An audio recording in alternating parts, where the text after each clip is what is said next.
أسرى بعبده ليلا من المسجد الحرام إلى المسجد الأقصى الذي باركنا حوله لنريه من آياتنا إنه هو السميع البصير. وآتينا موسى الكتاب وجعلناه هدى لبني إسرائيل ألا تتخذوا من دوني وكيلا ذرية من حملنا مع نوح إنه كان عبدا شكورا. وقضينا إلى بني إسرائيل في الكتاب لتفسدن في الأرض مرتين ولتعلن علوا كبيرا. فإذا جاء وعد أولاهما بعثنا عليكم عبادا لنا أولي بأس شديد فجاسوا خلال الديار وكان وعدا مفعولا. ثم رددنا لكم الكرة عليهم وأمددناكم بأموال وبنين وجعلناكم أكثر نفيرا. إن أحسنتم لأنفسكم وإن أسأتم فلها. فإذا جاء وعد الآخرة ليسوءوا وجوهكم وليدخلوا المسجد كما دخلوه أول مرة وليتبروا ما علوا تتبيرا. عسى ربكم أن يرحمكم وإن عدتم عدنا وجعلنا جهنم للكافرين حصيرا. إن هذا القرآن يهدي للتي هي أقوم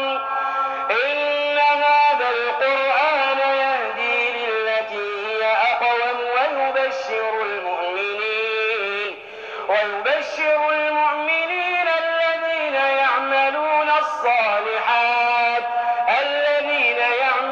الصالحات أن لهم أجرا كبيرا. وأن الذين لا يؤمنون بالآخرة أعتدنا لهم عذابا أليما. ويدعو الإنسان بالشر دعاءه بالخير وكان الإنسان عجولا.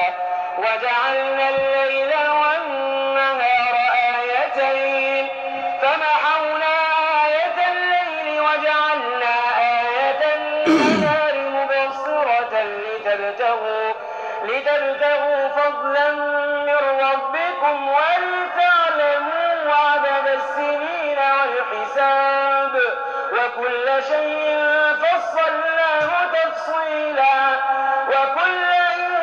إنسان ألزمناه طائره في عنقه ونخرج له يوم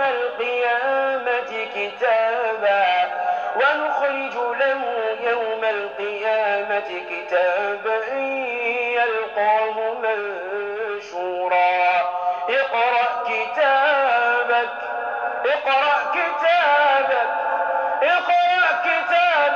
كفى بنفسك اليوم عليك حسيبا. من اهتدى فإنما يهتدي لنفسه ومن ضل فإنما يضل عليها ولا تزر وازرة وزر أخرى وما كنا معذبين حتى نبعث رسولا. وإذا أردنا أن نهلك قرية أمرنا مترفيها ففسقوا فيها فحق عليها القول فدمرناها تدميرا. وكم أهلكنا من القرون من بعد نوح وكفى بربك بذنوب عباده خبيرا بصيرا. من كان يريد العاجلة عجلنا له فيها ما نشاء لمن وجعلنا له جهنم يصلاها مذموما مدحورا ومن أراد الآخرة وسعى لها سعيها وهو مؤمن فأولئك كان سعيهم مشكورا. أعوذ بالله من الشيطان الرجيم. بسم الله الرحمن الرحيم. الحمد لله الذي كتب الوجود لباقه وكتب الفناء على جميع خلقه. الحمد لله والصلاة والسلام الأتمان الأكملان على رسول الله محمد صلى الله عليه وسلم. اللهم آت نفوسنا تقواها وهداها وزكيها أنت خير من زكاها أنت وليها ومولاها. اللهم أرنا الحق حقا وارزقنا اتباع وأرنا الباطل باطلا وارزقنا اجتنابا. اللهم كن لنا ولا تكن علينا. اللهم انصر من نصر الدين واخذل من خذل الدين. السلام عليكم ورحمة الله وبركاته. الحمد لله رب العالمين. أنفو أني أنبو لمنك لب لك فني أمي أوفو نسلم يفو لسن مني أمي أوفو ني أرجينو كندون كفولي أمي أوفو ني فوليه فوليمي نيا فوي ببراجي سورو نيا لمنا فانا ببراجي سورو أمي فولي سن مني لاسي أو بلا كفوني ما أمي الله تعالى دالي كان ينفولي سي أو ما هربوندا كنو الله تعالى بلو على موكلا. الحمد لله رب العالمين. أنفو أني أنبو أمنا بحكي الله جيدامنا نوفلي سن منبردو سلا أما سيسن أنك مساجي لا. الحمد لله أمبي الله تعالى تانو كداكا أمي نيني بوندا كنو الله تعالى لبي أن لا سوا كان لا يلكو مس الله تعالى لفنامي أن لا كشي دوني سوا كوننا سلامو بيكا كانك سوا بارتاجو نيونجي ni silama kelen torola silama bɛɛ ka kan ka a yɛrɛ y'o tɔrɔya bonda kɔnɔ. Alhamdulillah komi a dogoni tɛ aw la an ka imamu imam Sise Suleiman sabatini mɛn n'an ye Belgique yan a ye message ci an ma sisan inshallah sa femme vient d'accoucher an bɛ Alahu Taala dali den kura ka a balo Ala m'o kɛla k'a kɛ silamaden ye Ala m'o kɛla k'a kɛ diina kɔrɔta den ye Ala m'o kɛla ka ba farla kɛnɛya Alahu Taala bolo Ala m'o kɛla den mana sabati min sɔrɔ a fana na bolo a nani kɔ k'o sabati Ala m'o kɛla den mana bɛn ni kɔrɔta min sɔrɔ alhamdulillah an bɛ Alahu Taala dali ka dɔ fara o kan Ala m'o kɛla an bɛ Alahu Taala dali ka den nin kɛ cɛsiri den belebele silamɛya baara la Ala m'o kɛla. Nous disons tous félicitations à Imam Sise Suleiman. Alhamdulillah, nous souhaitons aussi welcome. Ame Alahu Taala dali den kura kana ni kayra ba Ala m'o kɛla komi den ye cɛ le sa n'o tɛ an tun bɛna julu siri ni muso le tun an tun bɛ julu siri a bolo la an den cɛw ye mais inchallah comme l'enfant est garçon donc an b'a ɲini an kanuɲɔgɔn kelen kelenna bɛɛ fɛ an ye an den kura magɛn ni duwawu ye ka d'a kan duwawu le bɛ den sabati duwawu le bɛ den kɔrɔta. Alhamdulillah Ala den balo Ala na kan diya Ala kɛ silama ye Ala anana kɔrɔ minnu sɔrɔ Ala ma n'olu bɛɛ la ka foni kɔrɔta Ala ka sabati. Alhamdulillahi rabbil alamin. Après cette bonne nouvelle inshallah an bɛna don an ka sujet la ni Alahu Taala sɔnna. An faw ani an baw n'an ye mafilɛli kɛ Alahu Taala ye danni kɛ a ye adamadenw da a ye jinɛw dan mɛlɛkɛw danna fɛn minnu fana ni Alahu Taala y'o dan sankolo la olu fana alhamdulillah olu bɛɛ la ka fɔ ni Alahu Taala ka danfɛn minnu bɛ dugukolo kɔ kan nin bɛɛ ye Alahu Taala ka danfɛn minnu fana bɛ ji kɔrɔ nin bɛɛ la ka fɔ ni Alahu Taala ka danfɛn. Donc an faw ani an baw ninnu bɛɛ kɔfɛ Alahu Taala ka danfɛn gbɛrɛw bɛ yen a bɛ anw ni ɲɔgɔn cɛ an m'a ye la fana mais a caman na tuma dɔ an ka jate ni an ka kɔlɔsiba tɛ laburula kan an b'a fɔ min ma ko limɔgɔ dɔw ko a ma ko zimɔgɔ bɛɛ la ka fɔ ni min a wele i ta weleli cogo la n ko kan na donc ni Alahu Taala sɔnna an mako bɛ limɔgɔ le la an b'a fɔ min ma ko mouche français la Alahu Taala ye limɔgɔ ko fɔ kuranɛ kɔnɔ n'i ye limɔgɔ mafilɛ ni limɔgɔ nana ka na sigi an fari kan an b'a gbɛ surtout ni mɔgɔ min blessé bɛ joliw ka d'a ye kosɛbɛ adamaden ni joli bɔli fari la a bɛ na ka na sigi o kan kosɛbɛ an b'a gbɛ wala ma n'an y'an ka dumuni dala kan i b'a ye k'a fɔ limɔgɔ bɛna ka na sigi an ka dumuni na n'i ye limɔgɔ n'a ka dɔgɔya ma filɛ ko Alahu Taala kumana limɔgɔ fana kan kuranɛ kɔnɔ nin m'a yira k'a fɔ ko kuranɛ kumana fɛn kelen kelenna bɛɛ la kafoni kan n'i ye kuranɛ belebele ma filɛ Alahu Taala kumakan min ka bon ni kumakan bɛɛ ye n'i ye soso ma filɛ an b'a fɔ min ma ko moustique Alahu Taala kumana soso fana kan kuranɛ kɔnɔ mais ni Alahu Taala sɔnna an bɛ to limɔgɔ bonda kɔnɔ Alahu Taala ye misaliya belebele dɔ ta limɔgɔ kan ni Ala sɔnna an bɛna kuma misaliyaw kan an bɛ Alahu Taala dali ka a faamuyali ko nɔgɔya an bɛɛ la ka fɔ Ala m'o kɛ la Ala bɛna misaliya dɔ di Maka kafiru ma Alahu Taala bɛna misaliya dɔ di mɔgɔ minnu bannen bɛ k'i toloma lɔ Ala kumakan na Ala yɛrɛ bɛna misaliya dɔ di anw yɛrɛ ka waati la mɔgɔ minnu kɛlen bɛ k'i yɛrɛ sindi k'i yɛrɛ di fɛn wɛrɛ ma min ni Alahu Taala tɛ kelen ye an bɛna misaliya nin labori danfɛn minnu kɛlen bɛ ka fɛn wɛrɛw ta k'o kɛ Alahu Taala ye dugukolo kɔ kan ni misaliya bɛ labori la an ka jotigiw ye an ka somaw ye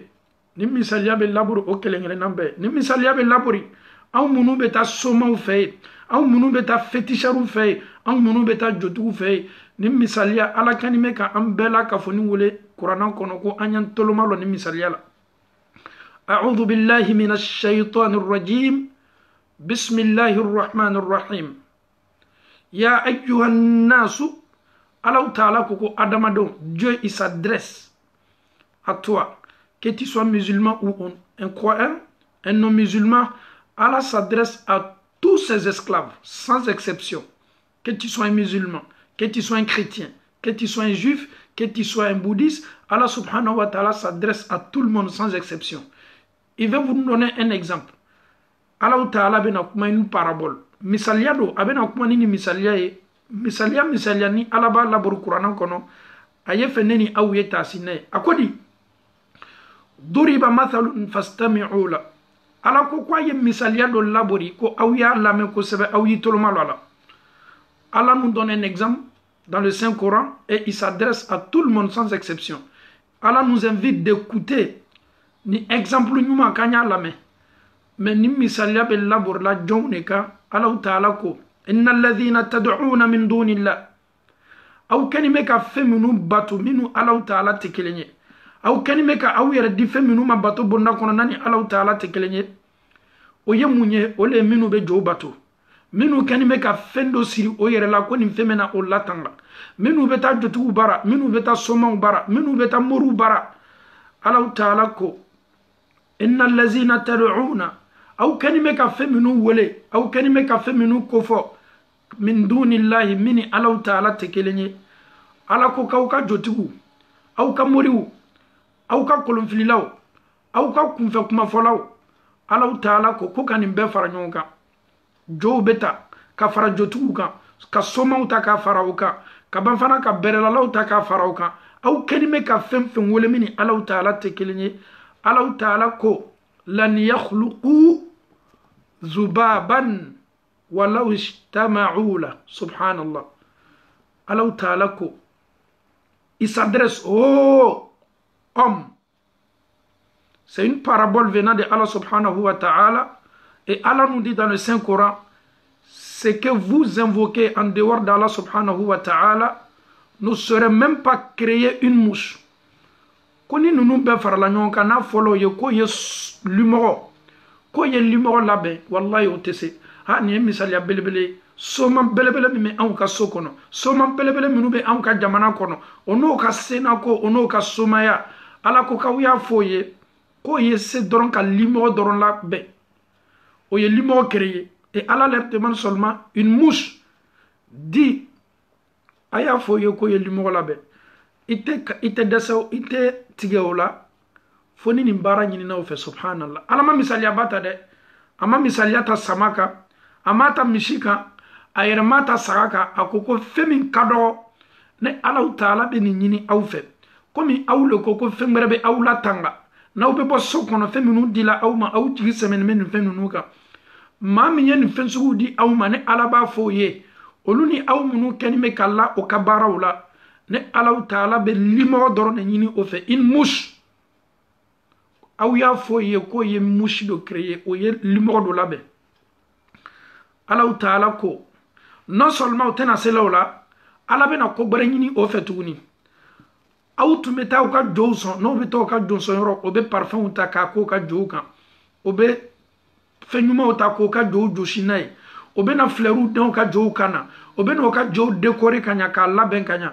alaw taala ko aw kɛnin bɛ ka jow masiri ni fɛn minnu ye tulu ɲuman minnu munu m'o la aw kɛnin bɛ ka parfɛn minnu kɛ k'aw ka jow kasaw diya alaw taala ko wa in yaslubuhum dhubabu shay'an ko ni limɔgɔ nana ka na aw kɛnin bɛ ka fɛn minnu bila jo la ni limɔgɔ nana ka na dɔ t'a la si vous décorez aw ka jow n'aw y'o labɛn ni gâteau ni dumuni ni fɛn ɲumanw ye alaw taala ko ni limɔgɔ nana ka na a da don o fɛn na ka dɔ t'a la fɛn minnu bɛ aw ka jow ma ni limɔgɔ ye dɔ t'a la la yastanqizuhu minhu jow tɛ se limɔgɔ ye fɛn min ta o la ninnu jow dɛsɛlen bɛ limɔgɔ nana ka na fɛn dɔ dominer kan sisan i lɔ n ye limɔgɔ min na k'a bɔ a kɔnɔ ala ko n bɛ misaliya di aw ma hali limɔgɔ min natɔ ka na sigi aw ka jow kan limɔgɔ bɛ na ka na a bo kɛ aw ka jo kan limɔgɔ bɛ na ka na fɛn dɔ dom aw ka jo kan limɔgɔ bɛ na ka na fɛn dɔ sama ka bɔ aw ka jow la alu tɛ se jow tɛ se limɔgɔ nana ka na fɛn min ta o la jo tɛ se subhanallah wallahi alaw taala ye masa dafani ne ala n bɛ misaliya dɔ ta aw ye hakɛ to n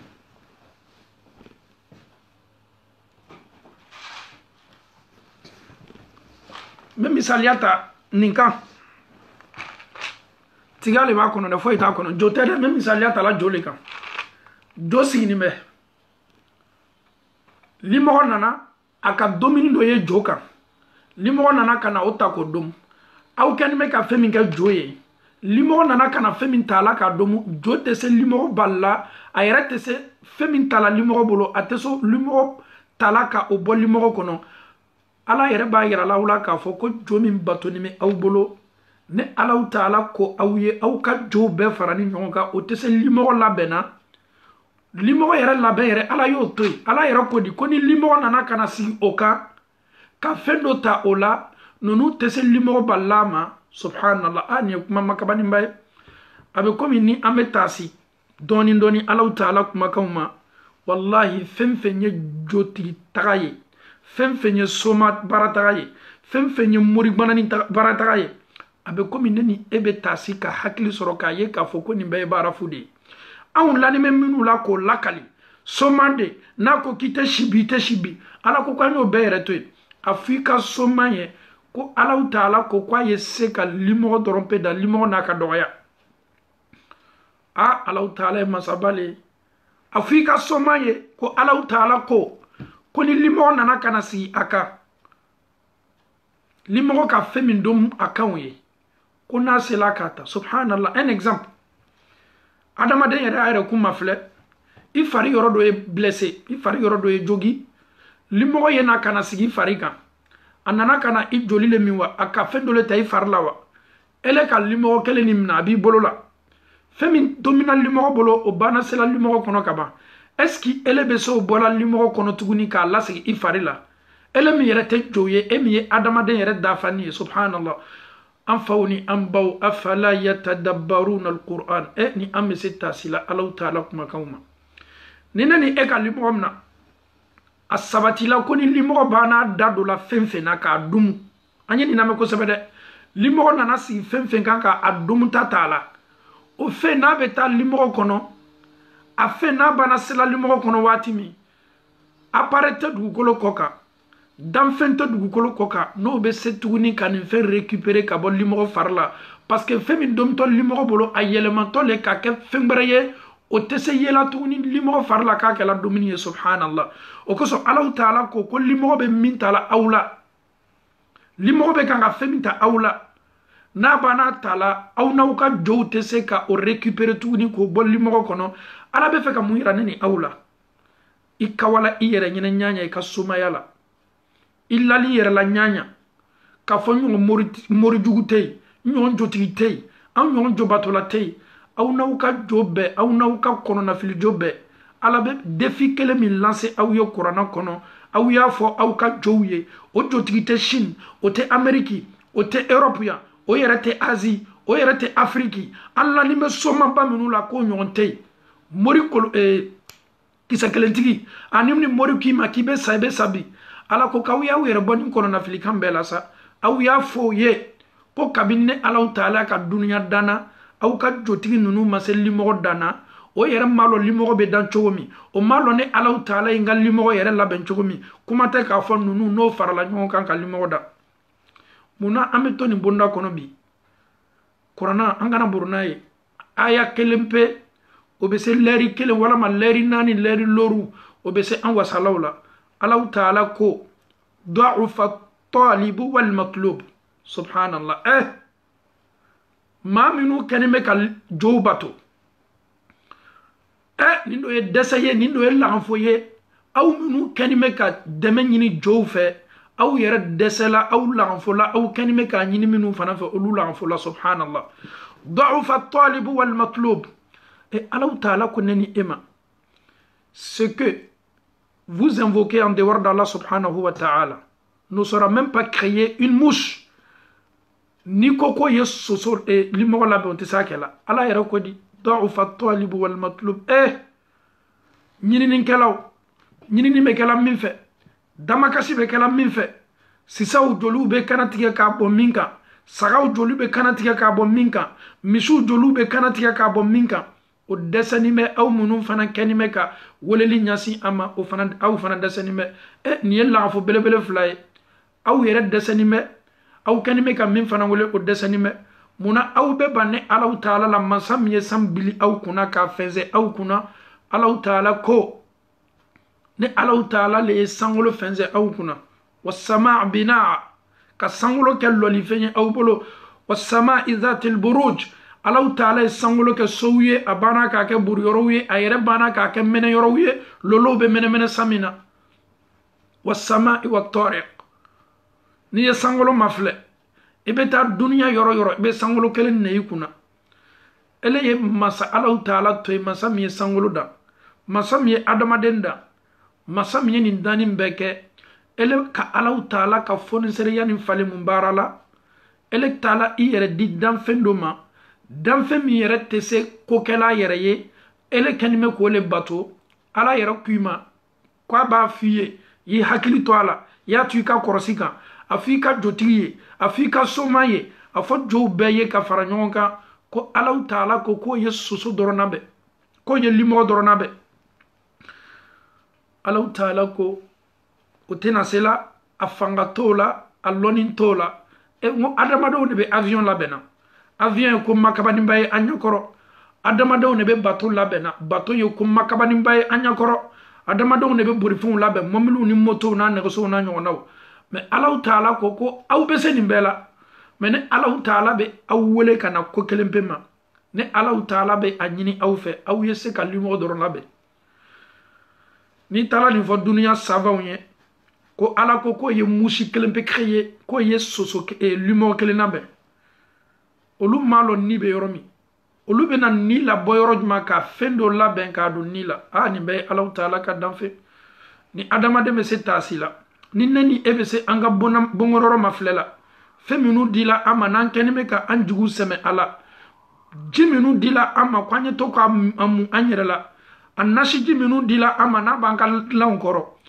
a sebede minu dila ama nan kenime ka bla ankunzugula a sebede minu dinime ama nan kenime ka blanka portefeuille ni aw mirila ni bela ka fonima ni wajibili lamenin ko ika bongonoro senya ka boni bela iyera kun senya ka boni bela ja Allah Ta'ala kelene se mansay femin dila imani kabi emma ko glan kabi makonya kabi buy hamina ko la abibi joro ko la komunu masabati ala kerala eleni munkeli kaka yeni bela ka foni laboka afaraka lafli ki yere maboni bela ki yere seme Allah Ta'ala la ki yere tawakkal Allah Ta'ala la adama do Allah Ta'ala tawhidu ko fo anyo Qur'an kono aka presque Qur'an aya bebe kuma tawhidu le kan ni yeni sura belebele mafle Allah Ta'ala ko ya ayyuhan nasu duriba mathalun fastami'u la Allah Ta'ala ko misal yalla burla aw kan aw yitlumalo ni misal yalla menina innal ladzina tad'una min dunillah aw kanime ka feminu wala minuni Allah Ta'ala tekelenye aw kanime ka nyina ala ko ka aw dama ka shi feminu ye wala lila Allah Ta'ala ko kullan yakhluqu dhubaban walaw istama'u la ko nunu bela ka foni ye fara ɲɔgɔn kan tɛ se ka limɔgɔ labɛn hali n'o bɛɛ n'o ka puissance nana i bɛ anw de ye anw tigɛla nunu la waati minnu la ka caya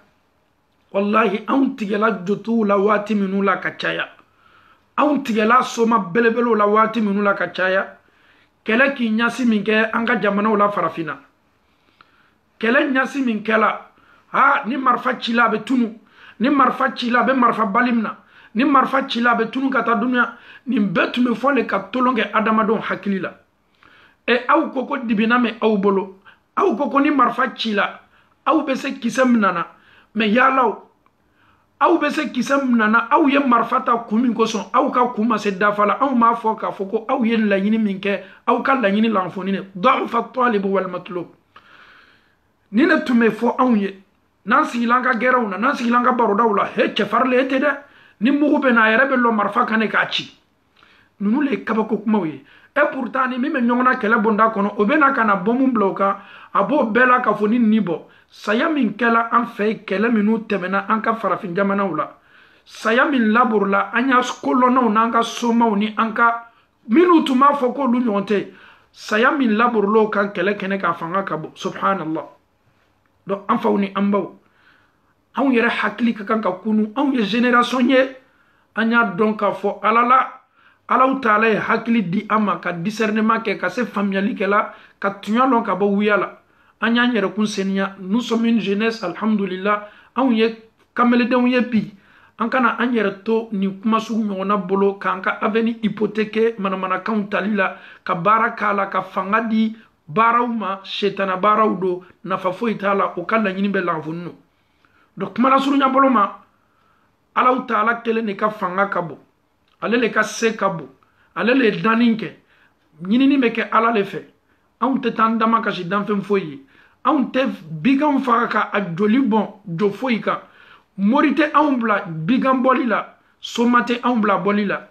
anw tɛ taa bajiw la ka taa nɔnɔ labɔn ji la anw yɛrɛ tɛ taa ka taa an ka sisaw siri silaba kan anw tɛ worow bila silaba kan anw tɛ misɛnninw turu nin na nin bɛɛ la ka fɔ nin ye filankafoya fanaan na mɛ an ka mɔgɔw hakili tun bɛ ko nin baaraw le la o bɛ taa o ka moriw fɛ o bɛ taa o ka somaw fɛ silami fila walama silami yɛrɛ ni kun naani ne yenn'a ka na sila cɛ ma k'i n'i ka saraka bila sila cɛ ma ele yɛrɛ fana ele ma se miirila k'a fɔ ne taatɔ sisɛ le sanna sisɛ min ka kan ka domu adamaden bolo i yɛrɛ ka denbaya yɛrɛ tɛ se la sisɛ domina san kɔnɔ adamaden dɔ y'a fɔ e ye ko e ye sisɛ saraka bɔ i ye kolon sisɛ saraka bɔ i ye kolon sisɛw ta i ye n'a bila sila cɛ ma ele nana kolon sisɛ bila sila cɛ ma jɔn de ye mobilitigiw le kɛtɔ yɛlɛla a kan i m'a di mɔgɔ ma mɔgɔ m'a domu i yɛrɛ fana ka hakili dɔgɔya ma filɛ i yɛrɛ ma s'a domina ele yɛrɛ n'i ka denbaya bɛɛ bɛ kɔngɔ la mɛ ni nin kuma sugu fɔla e ye ka d'a kan e y'i hakili bɛɛ ta k'a di ninnu ma e ye fanga di ninnu ma e y'a dɔn e y'a fɔ ninnu ye k'a fɔ ni aw ye ne bila sira min kan m'o le ta la o kosɔn a sisɛfɛnw surtout sodenniw la an fɛ yen kapitali kɔni alhamdulillah a kɔɲa dɔgɔyani bɛ kapitaliw la mɛ sodenni minnu bɛ an fɛ yen n'i bɛ taa silaw kan n'i ma worow ni misɛnninw dilanni ye sila cɛ ma walama i bɛ sisɛ yɛrɛ sirini ye ni taamalaw fana ka nin ko sugu o bɛ sila ɲɛ ka sɔrɔ foyi t'a la sisɛ min bɛ sila cɛ ma o ye ni ale nana ka n'a bila n'a y'a soma n'a y'a jotigi y'a fɔ a ye n balimacɛ ni n balimamuso tigi tɛ sisɛw la o sisɛ n'i y'a ye i ye sisɛ sen foni ka taa ni sisɛ y'i ka so kɔnɔ ka sisɛ nin kana tigɛ k'a di muso ma a y'a kɛ naji duman dɔ ye i y'a domu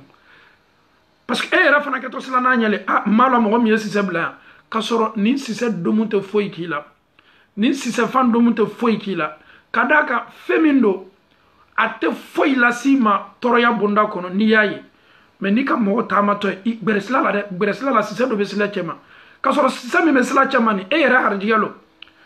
hakili dɔgɔ dɔ le nana bila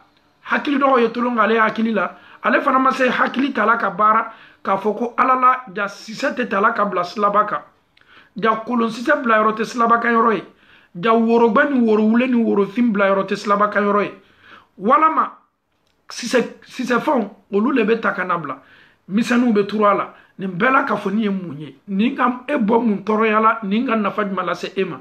o kosɔn alaw taala b'a fɔ e ye e min tun bɛ nin baara kɛ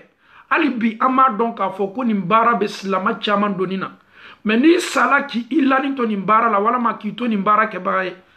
Allah taala ka yafa ate yafa ima ala ka yafa be laburi beka ma minu yo yere lasi alama madama ni flanga foyati donina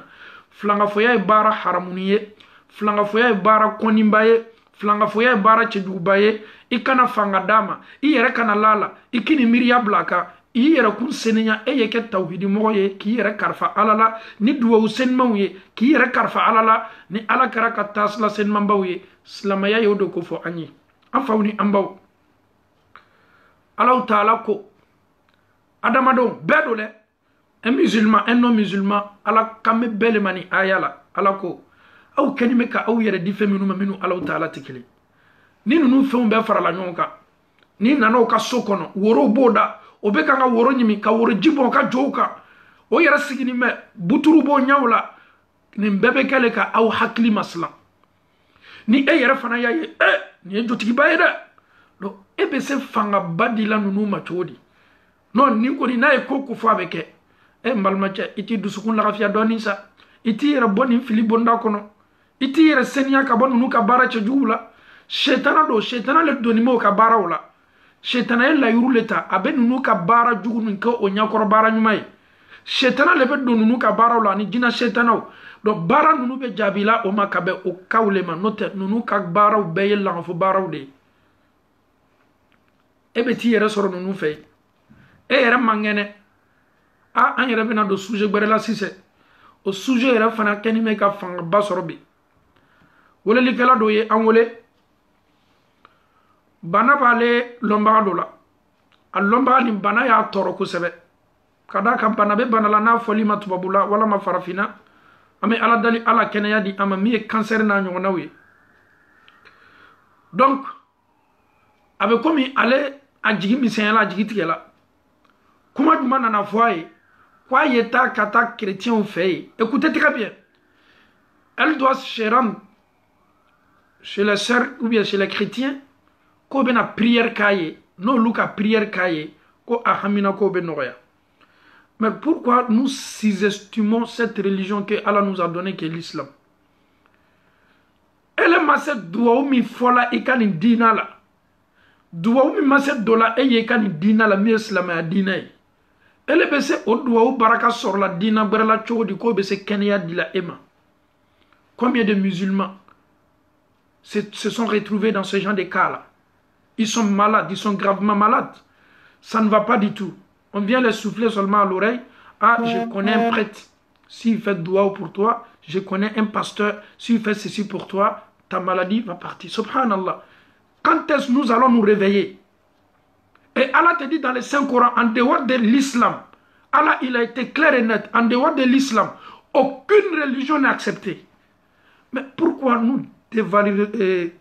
valorisons l'islam? Allah ta'ala dina belebele min di ama dina senma min di ama ala yera koko adama de nya bolo korota kale ala wole yi bolo la sigi kana i yera ma ala mi ka duwa ujabi o malo yabe ale ala ta'ala la islamaw anya islama ya jasi anya islama ya valeri boala au islamaw bete munyini nunuka eglise la ko banale ya ton nana ninka bana bagatoye ko pretini pasteru yetu wa ukaye ko yoka prière kaka nunu fait amemi fo awiye. Est-ce que chez eux, il n'y a pas de malades? Mais les hôpitaux sont remplis de malades chrétiens. Mais les maisons sont remplies de malades. Olu maso o kabanabato furake la, olu lebena eta furake. He meni yoko na filibaye.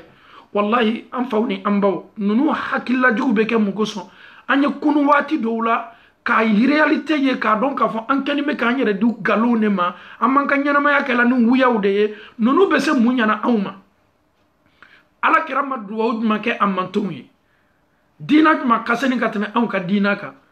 jigi kitabu ma valeur ka bo katme qur'ana ka kiden ma kafsa katme Muhammadu kan Muhammad kan sallallahu alaihi wasallam manton mawne kaseni katme manton tonka ole Muhammadu mantongi mais muna aw meni valeur belebele betoy wallahi yesa bana toroya bolo ima solution soro o kafsa ima yeti yere de dina gbara mo ma ko yedwa uki yo ka nous ka stratégie de l'onine au ka stratégie de l'onine mais au bo kolama ne yere bo kalama nous lebe image ni vidéo labe maa dɔ lanimɛ o b'o ka prière k'a kan i b'a ye o tigi bɛ sin ka girin ka wuli anw yɛrɛ b'a dɔn k'a fɔ ko nin ye nkalon de ye nin ye wuyaw le ye o ka imagina bɛ yɛrɛ la anw na anw yɛrɛ b'a dɔn k'a fɔ ko nin tilancɛ bɛɛ tolenw de ye waati la ko dɔ ko k'a bɛ su lawuli la o ka mɔgɔ dɔ ko ni maa sala k'ale bɛ su lawuli o video partage la yɔrɔ bɛɛ ye video ye an bɛ min fɔ silama bɛɛ ye ninnu ka maabaw bɛ sa la dɛ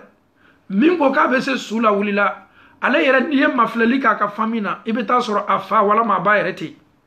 o ko k'ale bɛ su lawuli silama dɔw hakili bɛ se sɔnna ko sugu ma ala ye hakili ɲuman di anw minnu ma k'an ye se taasi la donc nin bɛɛ ye hakili ka baaraw de ye nin ye nkalon de ye silama to alaw taala kɔ alaw taala wele ala ye misaliya labori kuranɛ kɔnɔ ko walanabuluwannakum bishay'in min alkhawf ala ko mina aw lajarabi silanya dɔɔni na jangarow la banaw la ka aw mafilɛ k'aw ka limaniya mafilɛ tɔɔrɔya min latɔ aw kɛtɔ a falenna mun na mais bi anw bɛ tɔɔrɔya ni falen ni kɛwalew le alaw taala tɛ diɲɛ tɔɔrɔya min ma i bɛ anw de ye bi an ka jamanaw la farafinna ko bana dɔ bɛ yen k'a bɔla an denw ma n'an b'a fɔ a ma ko ni ma fili ɲɔni n'a ɲɔgɔnnaw je sais pas comment on appelle cette maladie même en français j'ai oublié le nom c'est pas varicelle ou bien une maladie comme ça min bɛ bɔ denmisɛnw ma n'a bɛ kɛ kurukuru ye ko n'o bɔra denmisɛnw ma i bɛ tɔlɔ d'a ma walama i bɛ kutuku d'a ma walama i bɛ banji d'a ma k'a bɛ suma silamɛw est ce que alaw taala ye anw ka fura bila ala sɔsɔko la wa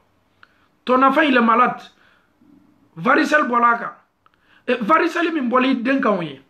mɔgɔ y'a fɔ a ye ko n'i ye kutuku d'a ma walama n'i ye banji d'a ma tukɔnɔ dɔla minnu bɛ bila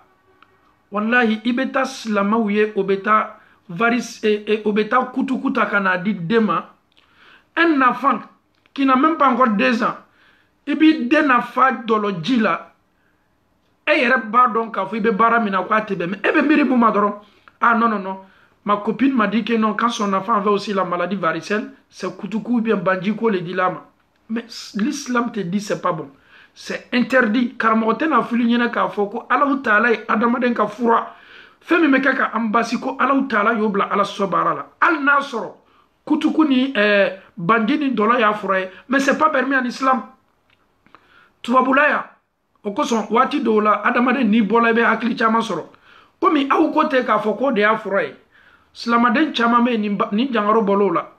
ni bana bɔl'o la mais yala est ce que olu ye pratique nin de kɛ wa olu ye solution wɛrɛw le kɛ halala solution min ni sariya y'a ladaga ka fura kɛ an ɲɛna tubabuw yɛrɛ fɛ yan sa chez les blancs tu dis à un blanc en Europe ici que tout ce qui concerne les maladies comme les varicelles et consorts que si un enfant est victime de ça tu dois donner l'alcool à l'enfant mais le blanc il va te mettre en prison. Mais le blanc te dira, un enfant à bas âge comme ça, il dit dena minin dolo la, mais c'est tellement fort pour l'enfant.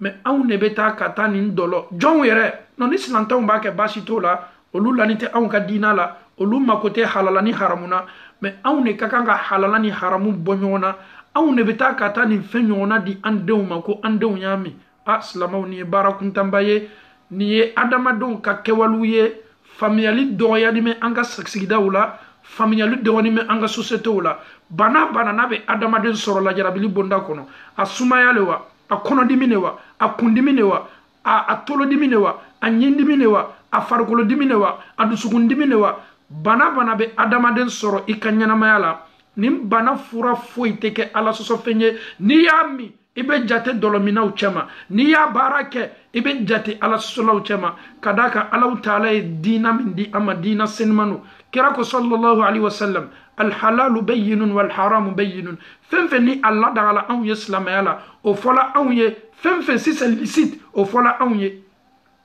fɛn fɛn si c'est illicite fɛn fɛn ye haramu ye o fana bɛɛ fɔla anw ye no anw bɛ se cogo di ka haramu ta ka halala datugu n'a ye walama anw bɛ se cogo di ka halala ta k'o datugu ni haramu ye halala bangeni bɛ a fɔla anw ye fɔ ko ɲuman na haramu fana fɔla anw ye fɔ ko ɲuman na an bɛ nin hakililajigi kɛ de pour que an y'a dɔn k'a fɔ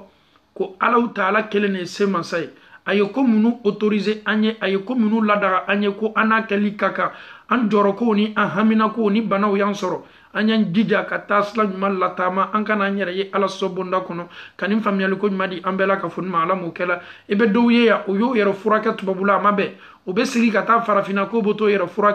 furakeli min ke to kela bolo farafina ni ya jate mafle a chamana nunu boto yere di flanga fowdima a chamana nunu boto yere ye slamayala fladaga be se bola iye yiri linu plantu bashitala ibe si yere furakela ni fladaga wiye minu makeni ala sosoye ni yiru ye minu makeni ala sosoye me eyeta kata modo bara ebdesele ka bana furakeli la yeti si o kaso kono o yesinga fo ilo mi ka bana mafle iye aya fo kuno ko mo du bana leti a donc a fo ko bara jule keto damna ni bolo wide yesla Allah taala nye ika ke walula ka famiyal ko madi ambe mala mo kala Allah taala ko ma qadarullah haqqa qadri inna Allah laqawiyyun aziz ma qadarullah nunuma Allah taala ka valeri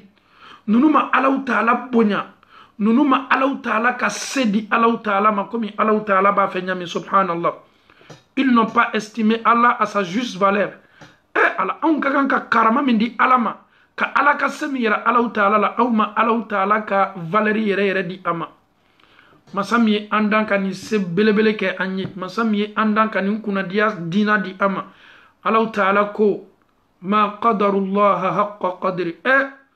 nunu ma se Allah taala fola o ma ala kunmalo o ma Allah taala ka bonya da fanin dama komi Allah taala ye hermin koye awne betan yere blanin kono na fili belebele bela ka famiyal ko madi ambela ka fun ma alamu kala inna Allah ala taala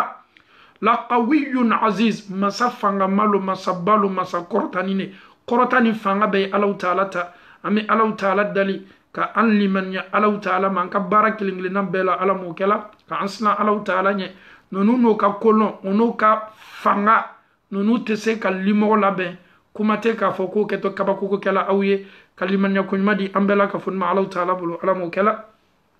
alhamdulillah amena bi hakila jigila de